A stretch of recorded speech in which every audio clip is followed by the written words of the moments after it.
Madam ఏం చెప్తారు madam? గవర్నమెంట్కి మీరు చాలా విషయాలు చెప్పింది ఇప్పటికే, కానీ కానీ బఫర్లో ఉన్నారు మీరందరూ అని చెప్తున్నారు. చాలా అన్యాయం సార్.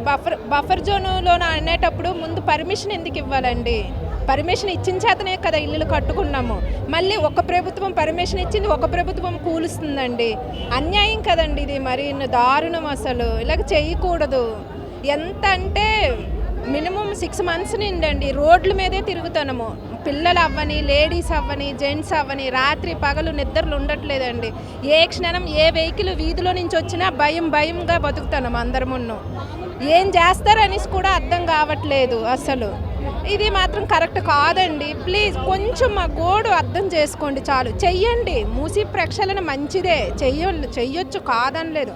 కానీ కొంచెం అయినా సరే ఇల్లులు ఉన్నాయి, కొంచెము ఇది చూసుకొని అంటే ఎలాగ చేయాలి ఏంటి ప్లాన్లు సిస్టమ్ మారుతుంది, అలా చూసుకొని చెయ్యండి సార్. చాలా పెద్దమ్మ ఏం చెప్తారు? మేము చిన్నప్పటి నుంచి కష్టపడి ఇప్పుడు బాబు వాళ్ళని చదివించుకుని వాళ్ళు సాఫ్ట్వేర్ అయ్యిండ్రు.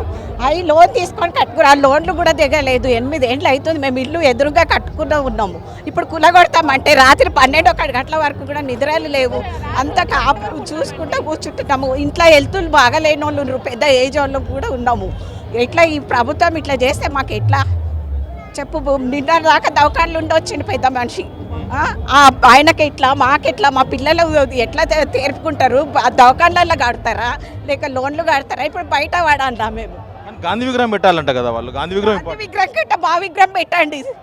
అట్లా ఉంది మా పరిస్థితి ఇప్పుడు. ఇక్కడ చిన్నప్పటి నుంచి బాగా కష్టపడ్డాం మేము. ఇల్లు లేక ఇక్కడ వచ్చి కొన్నాము, మంచిగా ఉందని. అప్పుడు ఇచ్చేది లేకుంటే మాకు జాగా, లోన్లు ఇచ్చేది లేకుంటే ఎందుకు ఇచ్చిండ్రు మాకు లోన్లు? ఎన్ని సంవత్సరాల నుంచి ఉన్నారు ఇక్కడ? 8 ఏళ్ళు అవుతుంది, 8-9 ఏళ్ళు అవుతుంది లోన్లు కట్టుకుంటూనే ఉన్నాము. ఒక్క బాబు చేస్తాడు మాకు. ఇద్దరు మా తల్లిదండ్రిని చూస్తారు, ఇద్దరు అది ఆడపిల్లలను చూసుకుంటా. మా పాపది ఒక టెన్షన్ ఉంది, బాబుది ఒక టెన్షన్. ఇవన్నీ ఎట్లా చేసుకుంటాం మేము? ఉండాలి. రాత్రి పగలు నిద్ర లేదు మాకు. కానీ మీకు ఇల్లు ఇస్తామంటున్నారు, లేకపోతే డబ్బులు ఇస్తామంటున్నారు. మా ఇల్లు మాకుంటే చాలు. మేము కష్టపడ్డాం చిన్నప్పటి నుంచి, తల్లిదండ్రుల మీద కష్టపడ్డాం. ఇప్పుడు భర్తతో కష్టపడ్డాం మేము. ఇప్పుడు మళ్ళీ భర్త కూడా బాగాలేడని బాగా బాధపడుతున్నాం.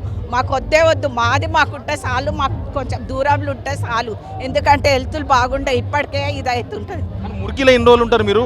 మీకు వేరే ప్లేస్ తీసుకుపోతాము, ఇక్కడ మురికి లేదు. మాకు ఇదే ఆధారం.